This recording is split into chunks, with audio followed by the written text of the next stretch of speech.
Idaho 3.8 magnitude quake next to Yellowstone Sueprvolcano. We've had a quake swarm of 16 today. The next largest one after the 3.8 was 3.1. But we'll look at the map together. We have to keep in mind this cross-section, this magma plume from Baja California stretching through Salt Lake City into Yellowstone. And as you can see on the left-hand side, it's very superficial magma lying right underneath where we're having our Idaho quakes. The 6.5 magnitude quake that hit on March 31st to April 1st. Every single day we've been having a tremendous amount of earthquakes swarms there, and the today's quakes that we'll see on the map is around 16, and it's just about 190 miles west of Yellowstone right here, as we'll see on the map together. Okay, so here we are at Seismo Berkeley, all the quakes, and this is the 3.8 that we're talking about. And as you can see, they have what? 1, 2, 3, 4, 5, 6, 7, 8, 9, 10, 11, 12, 13, 14, 15, 16, 17, 18, 19, about 20 quakes today. The blue is today. This one it was ready, just turned blue a little while ago.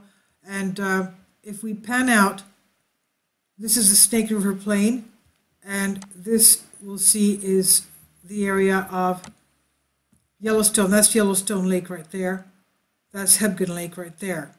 And panning out again, this is Salt Lake City, where we've had the quake swarm there. That's Salt Lake City 5.7 that we had at March 18. As you can see, the quake swarms are still going on over there.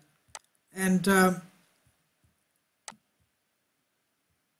this is another major area that we've been having a tremendous amount of earthquakes. Just a couple of days ago, 5.5, and yesterday, what was it, 3.5. Anyway, that one, something's going on there as well. This thing here is Bodie, California. That is Long Valley Caldera Supervolcano. And these are just across there on the east in Nevada. This is another volcanic area. But this whole area of Nevada is volcano. Arizona volcanoes. Salt Lake City has 8 volcanoes south of Salt Lake City. We have another 9 volcanoes here. West of Yellowstone. Yellowstone, as we know, is the supervolcano there, and also this here, Long Valley Caldera, is a supervolcano, very high threat volcanoes. And let's go to this area here.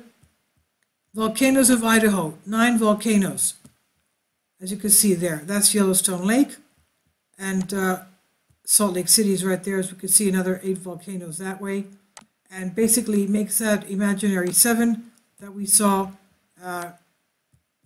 like this going into the mantle plume that stretches from Baja here. The western part of the mantle plume goes here under California, San Andreas, and Walker Lane Fault System, and the eastern part goes here like this from what we saw before. Now we have all these lava fields and volcanoes there in the area. Craters of the Moon. Let's see a little bit more of that. Craters of the Moon volcano. Northwest end of the largest lava field, Snake River Plain. Volcanic field contains over 60 lava flows, 25 cinder cones. The craters of the Moon formed in 8 eruptive periods, each lasting several hundred years, separated by quiescence intervals of 3,000 years. The eruptions began about 15,000 years ago, ended with the most recent only 2,100 years ago in the Snake River Plain. Okay, so this is the mapping of the, this is where we're having our earthquake swarm right here. Okay, now let's go to our shake map. 8 people reported feeling that. Let's go to our shake map. This is Yellowstone Lake right there, and that is Hebgen Lake.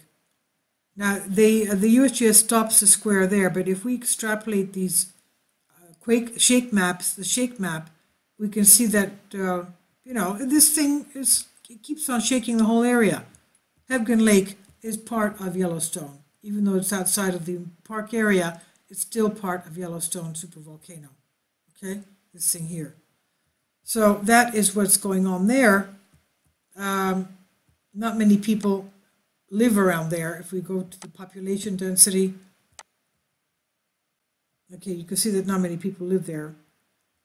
But the ones reported, perhaps the ones reporting it were the people living around here.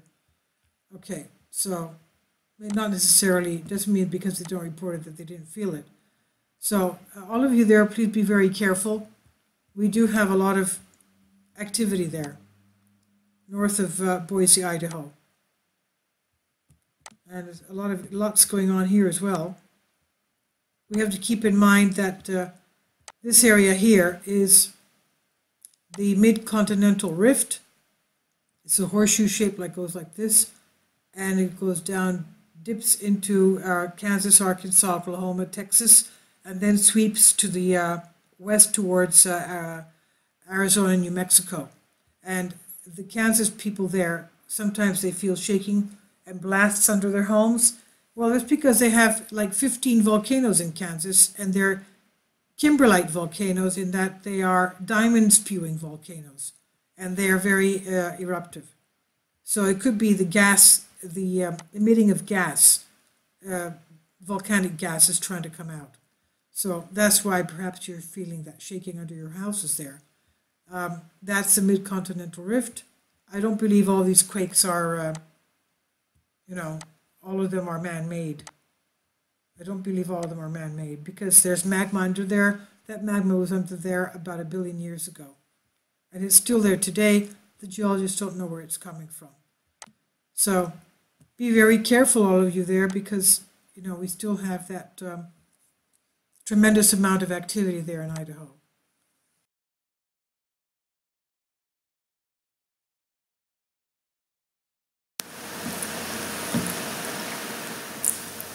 If you'd like to join me on my Patreon account, you will hear content not covered by mainstream media. These riveting stories will be based on my research, and I will state my opinions and give my personal insight on diverse and controversial subjects and world events not covered by mainstream media, and not supported by YouTube guidelines. So whatever I have on my Patreon, most of those will not be on my YouTube channel. Please consider becoming a member today. More of the most significant and important videos will be on my Patreon channel. Your support helps me to continue my research and keeps this YouTube channel alive. And we depend on your support, your generous charity, because we help economically challenged families here in Athens, Greece, in Kapota, and we also help the young generation with university tuition and the community around our church. Thank you.